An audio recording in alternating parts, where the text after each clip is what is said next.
दोस्तों, आज 15 अगस्त के हमारे स्पेशल एडिशन में मैं आपको एक ऐसी कहानी बताऊंगा जिसे सुनकर आप भाव विभोर हो जाएंगे और आपको गर्व होगा कि आप ऐसे देश में जन्मे हैं जहां पुरुषों के साथ साथ महिलाओं ने भी आजादी की लड़ाई में अंग्रेजों को नाको चने चबवा दिए थे। तो ये कहानी है कर्नाटक की लक्ष्मीबाई कही जाने वाली रानी चेन्नम्मा की। रानी चेन्नम्मा का जन्म 23 अक्टूबर सन 1778 को ककाती में हुआ था। ये कर्नाटक के बेलगावी जिले में एक छोटा सा गांव है। वो बचपन से ही बहुत प्रतिभाशाली और होनहार थी और जब वो 15 वर्ष की हो गई तब उनका विवाह कित्तूर के राजा मल्ल सर्जा से हुआ। उनके विवाह के बाद उनके प्रांत में सब कुछ ठीक से चल रहा था, लेकिन सन 1816 में उनके पति राजा मल्ल सर्जा की किन्हीं कारणों से मृत्यु हो गई और उसके बाद उनका सबसे बड़ा पुत्र शिवलिंगरुद्र सर्जा सिंहासन पर बैठा। लेकिन अभी ज्यादा समय नहीं बीता था कि शिवलिंगरुद्र का स्वास्थ्य बिगड़ने लगा और सन 1824 में इनकी भी मृत्यु हो गई। क्योंकि शिवलिंगरुद्र का कोई स्वाभाविक उत्तराधिकारी नहीं था, तो उन्होंने अपनी मृत्यु से पहले अपने उत्तराधिकारी के रूप में एक बच्चे शिवलिंगप्पा को गोद ले लिया था। लेकिन अंग्रेजों की ब्रिटिश ईस्ट इंडिया कंपनी ने व्यपगत के सिद्धांत के तहत शिवलिंगप्पा को राज्य के उत्तराधिकारी के रूप में मान्यता देने से इनकार कर दिया। आप ऐसा समझ लीजिए कि व्यपगत के सिद्धांत का मतलब है कि अगर किसी राजा का कोई अपना पुत्र नहीं है तो वह किसी और को राजा नहीं बना सकता और इस स्थिति में उस राज्य पर ब्रिटिश ईस्ट इंडिया कंपनी का अधिकार हो जाएगा। ये एक तरह से अंग्रेजों की हड़प नीति का ही एक हिस्सा थी।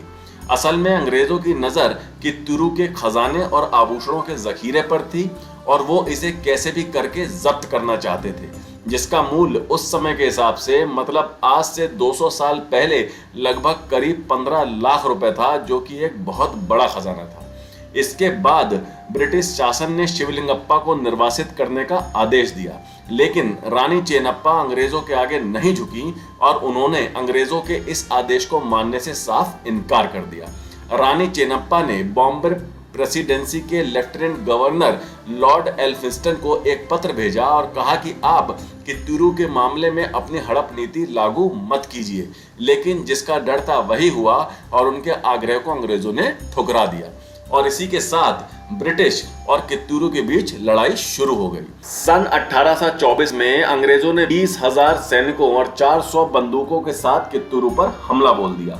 अंग्रेजों ने रानी चेन्नम्मा और उनके साहस को आंकने में भारी गलती कर दी। उन्हें नहीं पता था कि उनका सामना किस वीरांगना से होने जा रहा है। अभी तक अंग्रेजों ने सिर्फ रानी चेन्नम्मा का शांत स्वरूप ही देखा था, लेकिन अब अंग्रेज उनका रौद्र रूप देखने वाले थे। रानी चेन्नम्मा एक कुशल योद्धा तो थी ही, पर साथ ही साथ वो गोरिल्ला युद्ध और अन्य तरह की युद्ध कलाओं और रणनीतियों में भी पूरी तरह पारंगत थी। लड़ाई शुरू होने के कुछ समय बाद ही रानी चेन्नम्मा की वीरता और उनका रण कौशल देख अंग्रेजों के हाथ पांव फूल गए और ब्रिटिश सेना को भारी नुकसान उठाना पड़ा। कलेक्टर और अंग्रेजों का एजेंट सेंट जॉन कित्तूरू की सेना के हाथों मारा गया। रानी चेन्नम्मा के सहयोगी आमतूर बेलप्पा ने उसे मार गिराया था और ब्रिटिश सेना को भारी नुकसान भी पहुंचाया था। और इसके बाद 2 ब्रिटिश अधिकारियों वॉल्टर एलियट और स्टीवेंसन को बंधक बना लिया गया। अब तो अंग्रेज घुटनों पर आ गए और रानी चेन्नम्मा से वादा किया कि वो अब युद्ध नहीं करेंगे और उसके बदले उन्हें बंधक बनाए गए ब्रिटिश अधिकारियों को वापस कर दिया जाए।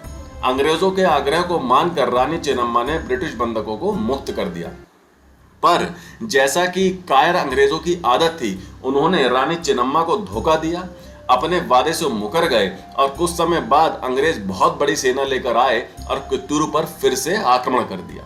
रानी चेन्नम्मा अपने सहयोगियों संगोल्ली रायन्ना और गुरु सिद्धप्पा के साथ बहुत वीरता से लड़ी, लेकिन अंग्रेजों के मुकाबले कम सैनिक होने के कारण वह परास्त हो गई। वो चाहती तो अंग्रेजों से समझौता कर सकती थी या समय रहते कित्तूरू को छोड़कर जा सकती थी, पर उन्होंने कभी पीठ नहीं दिखाई और अपनी मातृभूमि की रक्षा में अपना सब कुछ झोंक दिया।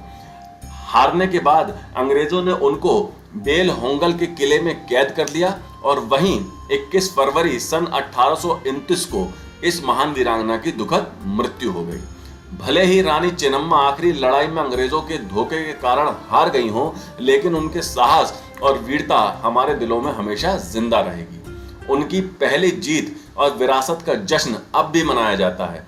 हर साल कित्तूरू में 22 से 24 अक्टूबर तक कित्तूरू उत्सव लगता है, जिसमें उनकी जीत का जश्न मनाया जाता है। रानी चेन्नम्मा को बेलहोंगल तालुका में दफनाया गया है। उनकी समाधि एक छोटे से पार्क में है, जिसकी देखरेख आज भी वहां की सरकार करती है। इसके अलावा उनकी एक प्रतिमा हमारे देश की राजधानी नई दिल्ली के पार्लियामेंट कॉम्प्लेक्स में भी लगी है। कित्तूरू की रानी चेन्नम्मा की उस प्रतिमा का अनावरण 11 सितंबर 2007 को तत्कालीन राष्ट्रपति प्रतिभा पाटिल जी ने किया था। तो ये थी कहानी कर्नाटक की लक्ष्मीबाई कही जाने वाली रानी चेन्नम्मा की। हमें इस कहानी से प्रेरणा लेनी चाहिए और जरूरत पड़ने पर अपनी मातृभूमि की रक्षा में अपना सर्वस्व न्यौछावर करने के लिए हमेशा तत्पर रहना चाहिए। तो कैसा लगा आपको हमारा ये 15 अगस्त का स्पेशल एडिशन, हमें कमेंट करके जरूर बताएं। हमारे चैनल की तरफ से आप सभी भारतवासियों को 78वें स्वतंत्रता दिवस की ढेरों शुभकामनाएं। इस वीडियो को लाइक करें, शेयर करें और जिन्होंने अब तक चैनल को सब्सक्राइब नहीं किया है वो प्लीज बेल आइकन को दबाकर चैनल को अभी सब्सक्राइब कर लें। मिलते हैं अगली खबर के साथ जल्द ही। Take care. जय हिंद।